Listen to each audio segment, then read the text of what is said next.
I'm talking today to Sue Gollifer, Professor Sue Gollifer at the University of Brighton. Sue, people use various terms for the subject we're interested in, digital art, new media art, net art, computer art. Do you have any strong feelings either for or against any of these? No, I think they are all useful terms, and I don't know whether there's the one answer to it all. I suppose digital arts is one terminology, but I say as executive director of Isaiah International, we call it electronic arts, which was deemed to be old-fashioned, but seems to have come full circle surprisingly. And I run a master's in digital media arts. So for my sins, I'm based in the School of Media, whereas I think I should be in the School of Art. So if I'd missed off the media, I may be in a totally different school, but that's another story, really. With my own work, I just like to think I'm an artist who produces art rather than actually categorise myself. Would you like to tell me something about your own contribution to the art world? Because you, as well as being an artist, you've also played quite a role in administration and being on various committees and this sort of thing. You're an educator. Yeah, for better or worse, I seem to do a lot of stuff about digital arts for everybody else except for myself at the moment. But I did start off obviously as an artist. I was a student at Lancaster Poly, where art and language started in my year, which is an interesting area of an ism, and I worked with another student on the course, so we signed each other's work. And my work is always in cap lock, so nobody really knows what sex I am, and nobody knows who did it, which has actually come full circle if you think of net art, put it that way. And one of the things that we were really interested in was, I suppose you could think of the analogy of Victor Vasarely's work, where there's a sort of alphabet of colour and shapes and forms. So I was a minimalist, systems-based artist when I was at university. And then I moved to London, and I know Paul Brown, who you've probably interviewed, and cybernetic serendipity really, clicked all my boxes with me. And I came down here to do a postgraduate in specialist printmaking, and I was working quite a lot with Sussex University, even though I was based at the University of Brighton. And these guys were in the computer science department, and I said, I really, really want to, work with computers after seeing the exhibition, and I want to learn coding. And they went, no, not going to work. You're a woman and an artist, not going to work. No, it's too expensive, and So I went, I have to rethink this here. So one of my terminologies is I say that not only am I an artist that is a pure scientist, but I'm also an artist who turned herself into a computer. Yes, you talked just. Oh, you mean you actually worked out equations by hand? I see. I used to do a lot of drawing using various different systems, particularly Fibonacci, to program my work to enable me to cut stencils for screen printing. Right. And I liked screen printing because it was very flat. It wasn't expressive by any means, because that wasn't what the nature of my work was about. My work was just exploring the nature of colour, shape and form. Yes. You mentioned that you were signing works with somebody else. Was there this? There was a movement, wasn't there, in the 60s?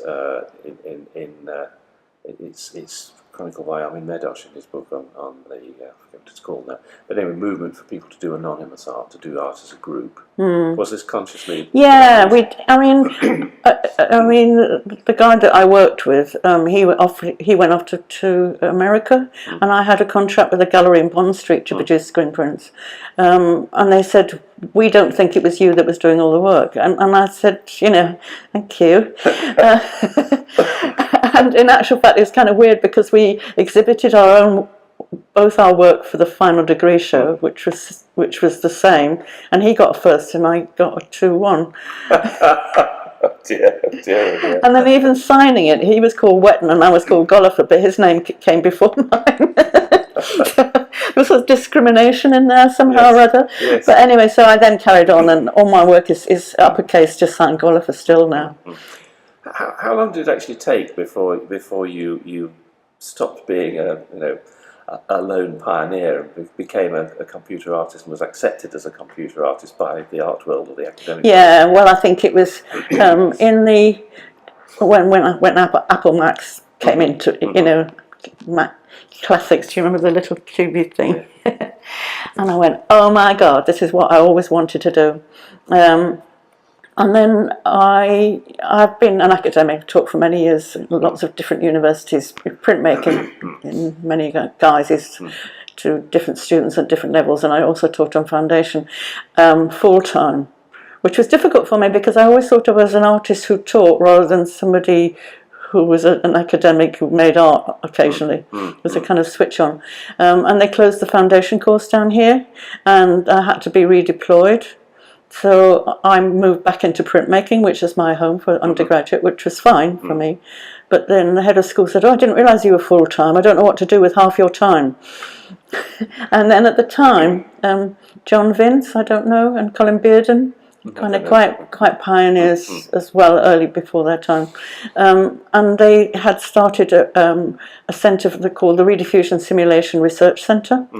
And I moved into there representing... it was taking people from the 4 schools within our faculty, and I represented the School of Art, and my research was looking at the relationship of computer technology in relationship to teaching, really, teaching and learning, and how it would change the nature of fine art practice because of computers. So I had, luckily I had time, which I don't have anymore, to actually really look into the whole thing about what was happening in relationship to programming. Not programming in coding, but Adobe software such as Photoshop and Super Paint and all those other ones. And do you want me to carry on? You've got time? Please, yes. Okay. So we decided within our little group in this research centre to set up an exhibition, which was called a conference, which was Computers in Art and Design Education. And because I'd been bleating on to Colin Bearden, who was my professor there, about wanting to do an exhibition of prints that somehow or other had been computer generated, I was allowed to set up an exhibition which was called Arcade. And it had many guises in very different locations throughout England, Europe, and Russia as well, actually. And alongside that, I was actually also teaching my students. You were researching into how computers can change the teaching of art and of art practice. That seems to have, it's a thing which a lot of people have discussed over the last 50 or 60 years, but opinions seem to have changed enormously during that period. At the start, people believed it would change it totally. There'd be no more art, it would all be done by machines. What conclusions did you come to? I think it's just another awful word, tool. It's just another mechanism to produce work, and it suits some people and not others. But I mean, if you think of any exhibition, whether it's modern Britain or anywhere, that somewhere computing is in there, even if it's QR code or printing the caption or the catalogue or something, and the website and the social media. It is just part of. I gave many presentations about computing and printmaking, actually, because I was probably one of the early pioneers of looking at that, because in the early 90s you could produce great work in Photoshop or, let's say, Super Paint or whatever, but it was still on the screen. And how you actually got it from the screen actually physically into whatever practice that you're working with, And then obviously now, we're talking about 3D, aren't we, in virtual reality and augmented reality, we hadn't even thought about in those days. But and I suppose I learned an awful lot from going to ACM SIGGRAPH. I've been going there since the late 90s as well. And in their emerging technologies, seeing, as I say, augmented reality and nobody knowing quite what to do with it. And it comes full circle, so VR is there. But yeah, so anyway, I produced Arcade. And really, basically, the mission was, it was a physical print, that could be framed and hung on a wall, but somehow or other, somewhere along the line, it had been computer generated. And the problem with generative art is it raises so many questions about authorship and about the role of the individual artist, which is presumably partly why you were signing things jointly. Yes, which I didn't realise at the time, but yes, but I suppose I did, because it is authorship, you know, and you know, Phil and I used to say, well, does it matter who did it? It's the work that matters, not who did it. You know, there is that awful feeling as though, you know, yeah. I mean, there are other things I can talk about, like the Designer and Artist Copyright Society and copyright and things, because it's quite complex, you know, when you've got many iterations of the same thing, and which is a real one. Yes, and particularly when you have conceptual artworks where the work itself arguably doesn't exist in any way. It's a nightmare for copyright lawyers, and brings in a lot of money for them, I imagine. But did you find that... Or do you find that the art world, quote unquote, is now more accepting of firstly of digital art, but also of generated art, where you know this question of who did it, who the artist is, the personality of the artist is less salient. Yeah, I mean, I think I go back to Dax, because Dax actually obviously works with you know, major galleries and things, and when the art auctions and things like that, they do actually want something physical to sell. So there is still a need, I think, for actual. I'm a 2D artist, although I run a master's in digital media arts, and I'm in a room now where my students just presented work, and it's kind of quite weird. It's full of furniture in here, not artworks, and none of it would be 2D work. But I think, you know, I hang on to my roots one way or another. So it's quite saleable, because it still exists, which is what you were talking about, you know, the copyright, really. Yes. But there again, I can produce it in lots of different sizes. I can do miniature prints, you know, prints on canvas, the same image, you know. I think I'm losing the plot here. It is very interesting. I mean, the ways that people have the trade, and particularly the art trade, have generated of monetising digital artworks, you know, even if it's at the simplest, it's just producing a photograph and getting the artist to sign it, and that's something you can sell, you know. Yeah, well, I mean, if you think it back to things like Lowry's, particularly, when you commercially printed lithos that weren't individually signed or anything like that. Yeah, there was something I was trying to think about, but I know. After it changed from the Rediffusion Simulation Research Centre to the Centre for Computers and Creative Work. And then after that, I was the manager of a thing called CTI, which is a computer teacher initiative in higher education. Right. And I was played by Hefke to represent the whole of the art and design academics, and give them advice and support about how they use computing within their practice. So that was, yeah, I mean, I had a small unit of staff that helped me, and we ran workshops and travelled throughout the UK, really. And I mentioned going to Russia. I went into a place called Novosibirsk, which had been a closed city. It's got 7 universities, and it had been closed. But, God, who's the guy who did all the finance? Had a lot of money. And anyway, he put in internet access to... all the major museums in Russia, so they could never be closed again. So somebody emailed me and said, "Sue, we'd like Arcade to come to Novosibirsk in the major gallery out here." And it was one of those wintry, dark days, and I went, "Yeah, you can have it, but you have to have me as well." So I took this exhibition, rolled up in tubes and in a portfolio to Siberia via Moscow. And I met now my great friend Andrei, who I didn't know, and his brother Vladimir, in a city that nobody signed me into, and so nobody knew I was there. And I was also staying in a hotel with no name. Wow. And I've been there many times, really. They actually cry when I turn up, and they said, "Oh, you changed our lives, so." But I mean, there are lots of stories, nice examples of meeting people through that, you know. Yes. You know, how were your own artworks received? Did it take a long time before you actually got anything into a gallery? Any of your... No, I was very lucky. When I was in my early 20s, I had something in Young Contemporaries. I had a contract with a gallery in Bond Street. I had an exhibition at the Serpentine. I sold my work all over the world. I think it was downhill from then on. When you sell your work, do you know who you've sold it to? I mean, is there an ongoing relationship between the artist and her collectors, or? Well, I mean, I have things in public collections, Yes. in major museums throughout the world, really. But it's only now, in my old age, people come back to me and they say, "Oh, I've got this print here." And what they want to know is if it's valuable and if I'm really famous. And sometimes I can't even remember doing it. So those are the only connections I have, really. And then obviously sometimes people want to digitize things, and I have to give them permission to do that, because whatever copyright or whatever ownership, it is I still have the copyright for it. So Dax owns my copyright. So if people get in touch with me, they want to put my work in a book, or they want to put it online, I get them to be in touch with Dax. And we have sister organisations as well. So if my work is sold, I get some payback for it, not very much. And I also get distribution money for the copyright licensing agency if it's used in an article.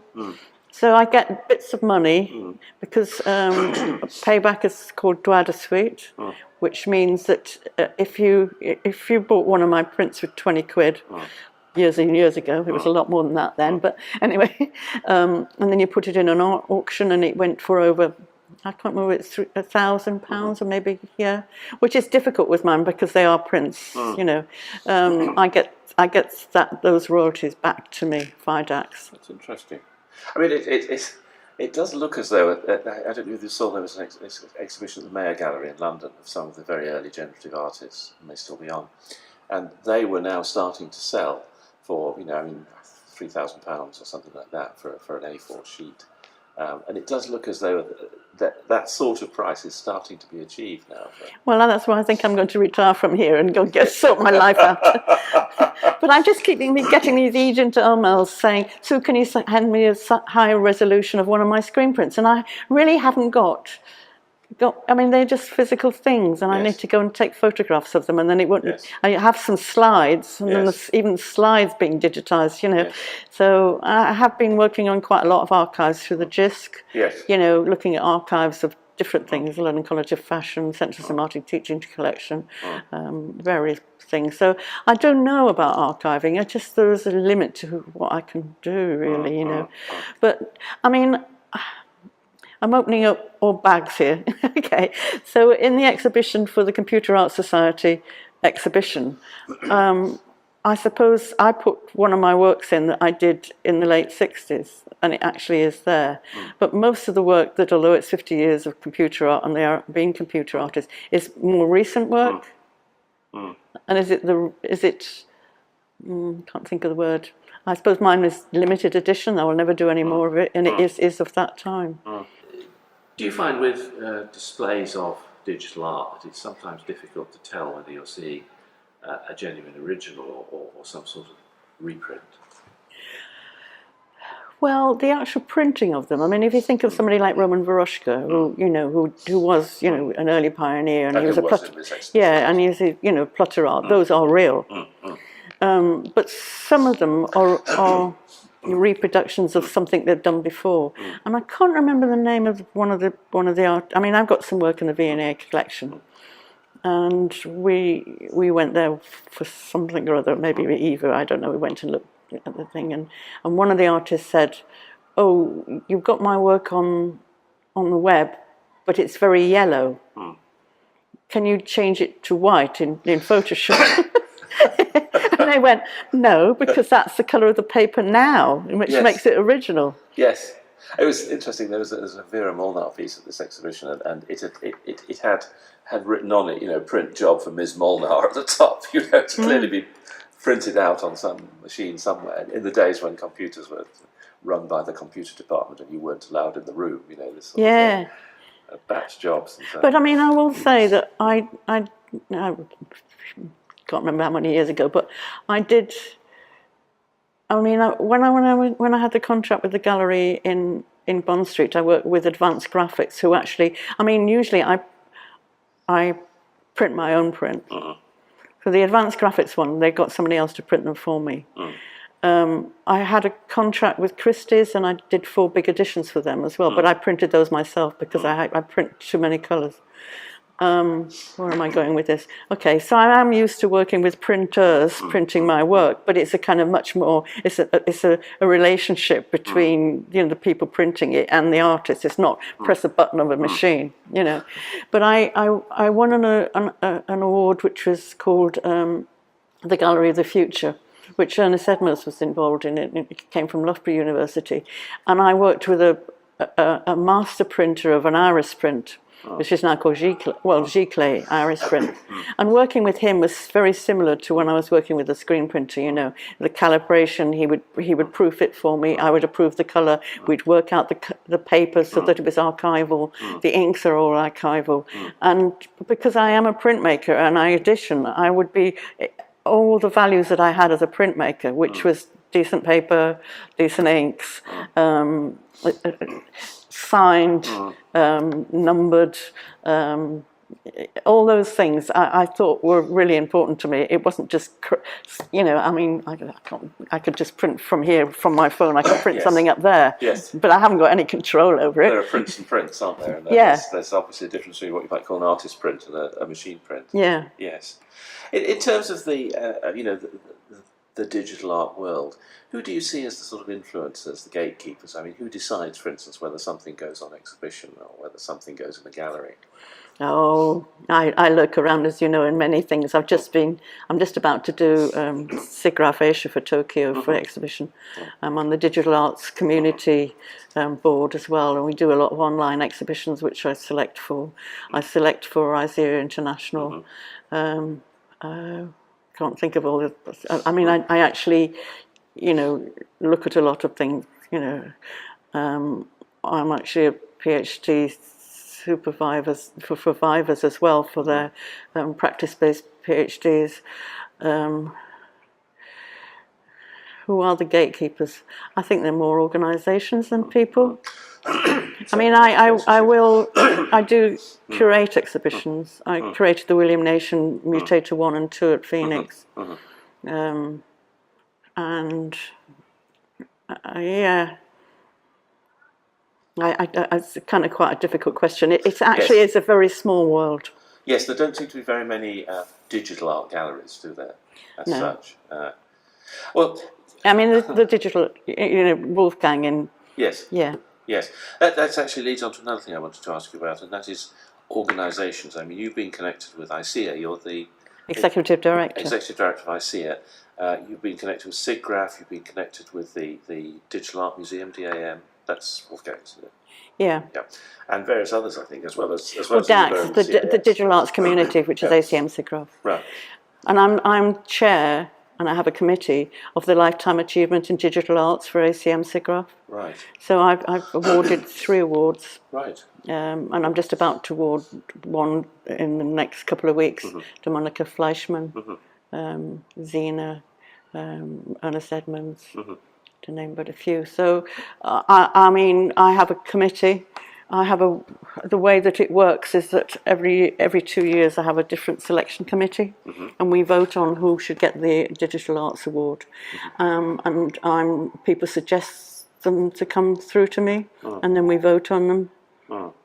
So the 30 artists each year go to my committee, which I call them anonymous, but I think this year that apparently they decided they're going to tell everybody who they are. But anyway, that's something else.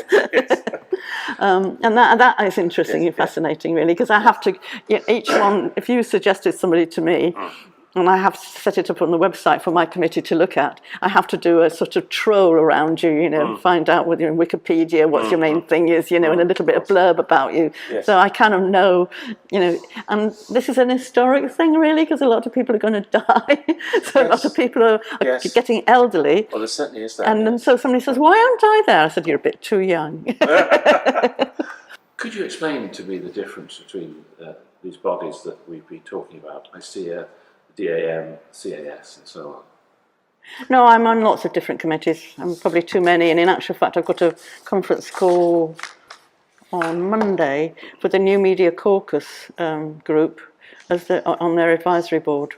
And I think the reason they want me there is because I've been around this neck of the woods for a long time, and they're quite a new group, quite young, and they just wanted some advice and some knowledge, which is what you are asking me for about now.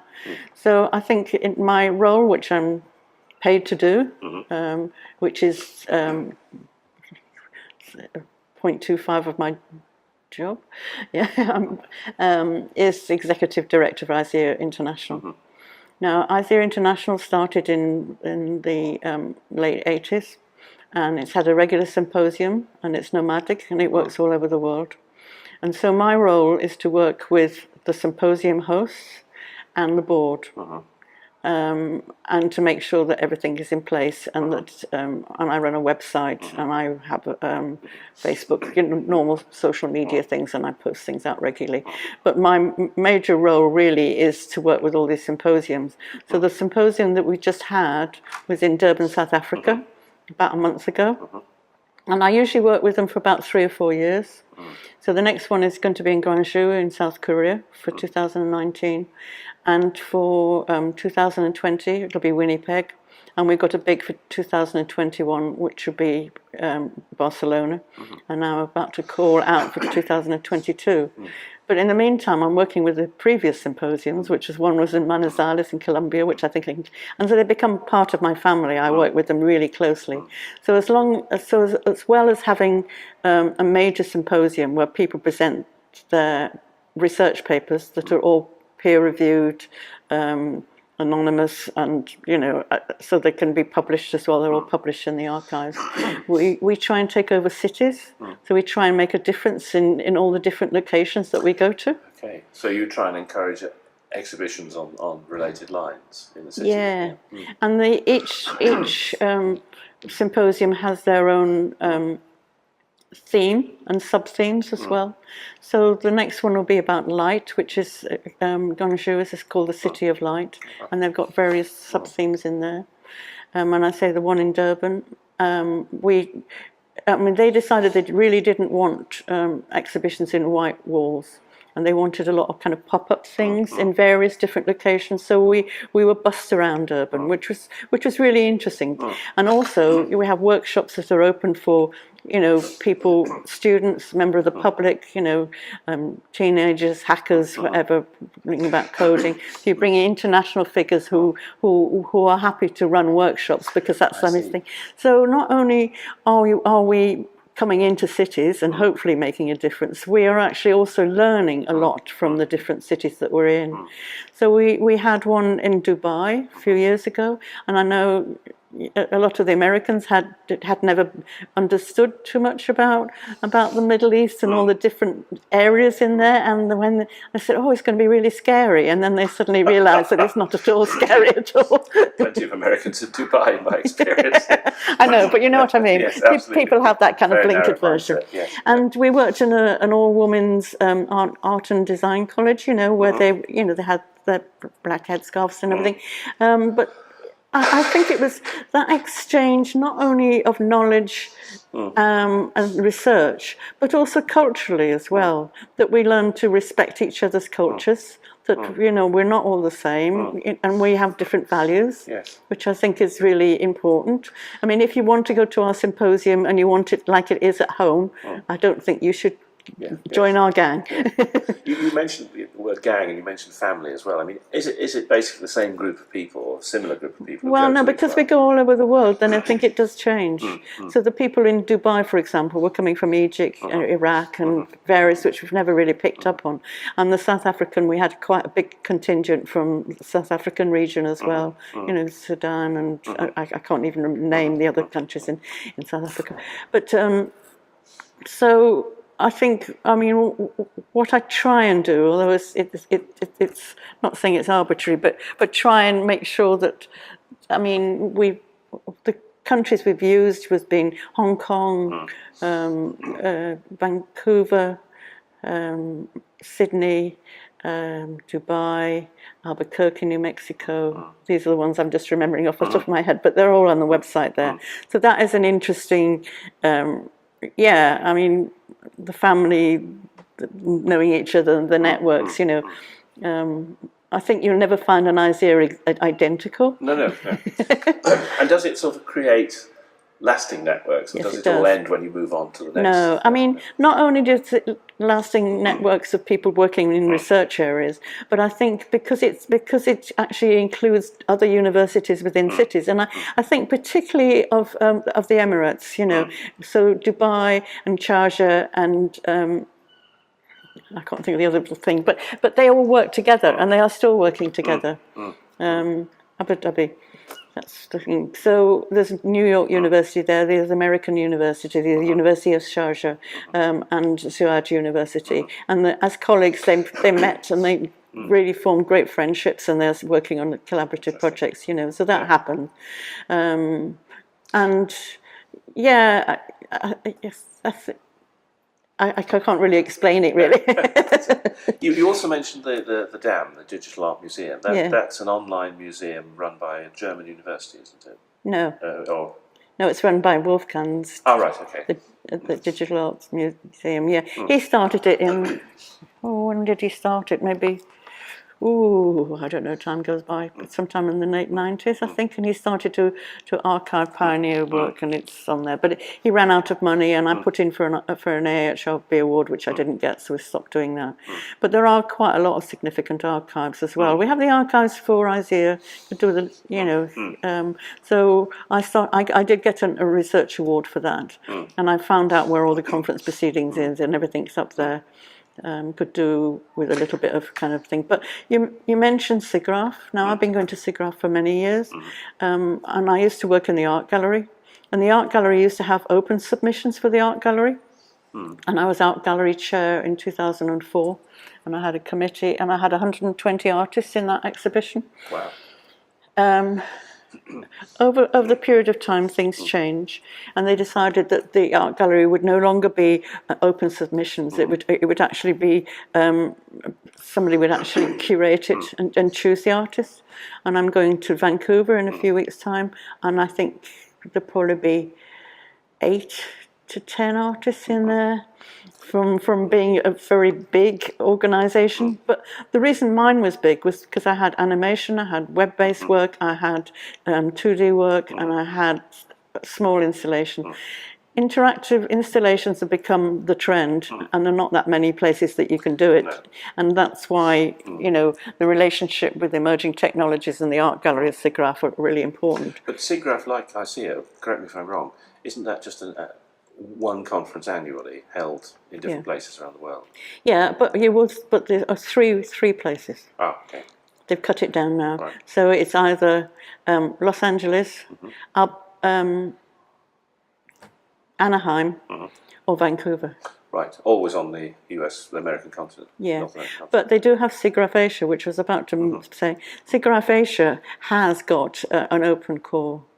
So SIGGRAPH Asia this year will be in Tokyo, and then it'll be in Darwin in Australia in the year before. And I'm actually on the art gallery committee for both of those, so I would select and things. Because all they decided, you know, that it meant that because there weren't that many artists in the art gallery anymore, that SIGGRAPH were losing their artists, because why would they come? Because it's expensive to come. They set up a thing called the Digital Arts Community, which is an online community, and it's web-based, so everybody can have their own portfolio of work. But what we have done is curated some online exhibitions, or sometimes we select the theme, but we curate it ourselves. An online exhibition, you know, it's easy to say, but what is it in fact? What it is, what it's on the tin. It's a website on which people's artworks, assuming that they can be displayed online, are displayed online. Yeah. And we had a VR one actually quite recently. Yeah. I mean, looking at Lumen, for instance, they seem to they exist almost in a limbo between, on the one hand, works that can be shown online, and on the other hand, works that can't, where they tend to sort of, as I understand it, help galleries to get the technology to demonstrate these works. If you just have an online gallery, are you limiting yourself to certain types of work? Yeah. Well, surprisingly, and ye of little faith, when they were going to do the VR one, I thought it would never work, but it did. Because I think the new technologies are getting quite, you can use augmented reality on a screen. It doesn't necessarily. So I think as long as the themes are there and they're relevant for people, then people can have access to things that they can't necessarily go all the way to London or New York or whatever, and they actually can participate and actually look at and use for their teaching and learning as well. I mean, the other problem with online exhibitions is anybody or his dog can put up an online exhibition, and that indeed they do, and there are a lot of them. How does the public sort between them? Well, it's funny you should say that, because I in my research thing, when I still am a researcher, but on my own rather than in a thing, is that Beryl Graham, who kind of interesting person you may want to talk to about, I can't remember quite how, but it was that. It's like if everybody can put their art, who's to say what is art or something like that. And this is really in the early 90s, so we'd already thought of that one. Well, I mean, every artist seems to have a website these days, and they often are quite technically enterprising websites and show quite a lot of their work as well as you might see it in an online gallery.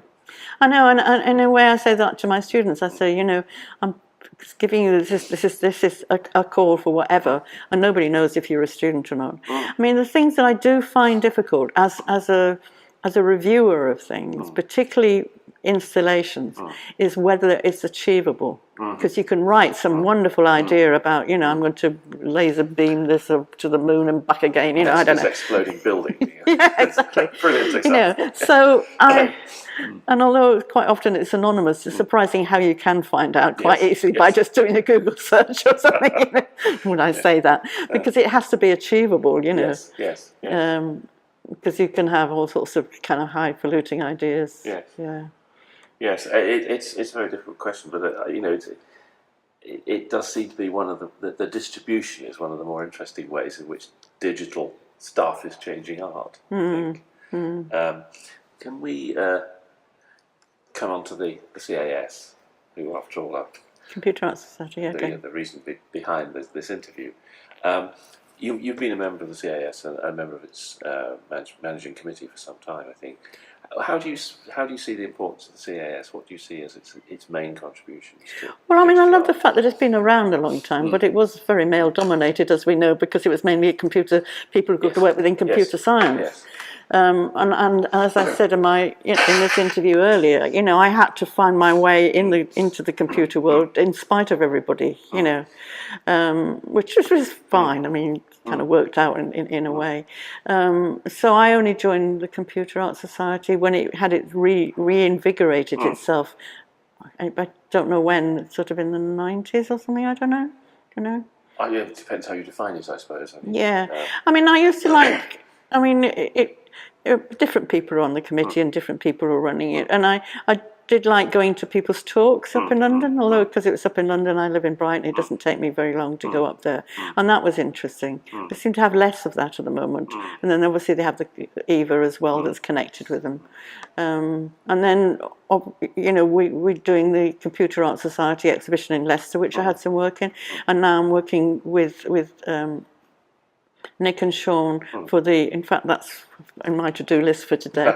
It's an exhibition at Phoenix, Brighton, because I used to be chair of it at one point, a co-chair actually, and we're going to have the exhibition that was in Leicester in Phoenix in September as part of Brighton Digital Festival, and some of the lunar work will be in the main gallery as well, and one of my ex-MA students is showing some work, so it should be quite a good digital exhibition really.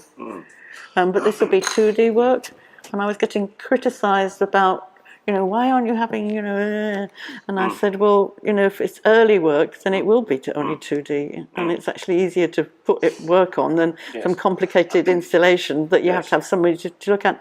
I mean, one of the things that you haven't asked me this question, but Alex May, I don't know whether you've come across him, but no man. A couple of weeks ago when Eva was on, he had an exhibition. He was commissioned to do some work for the Crick, which is just by King's Cross.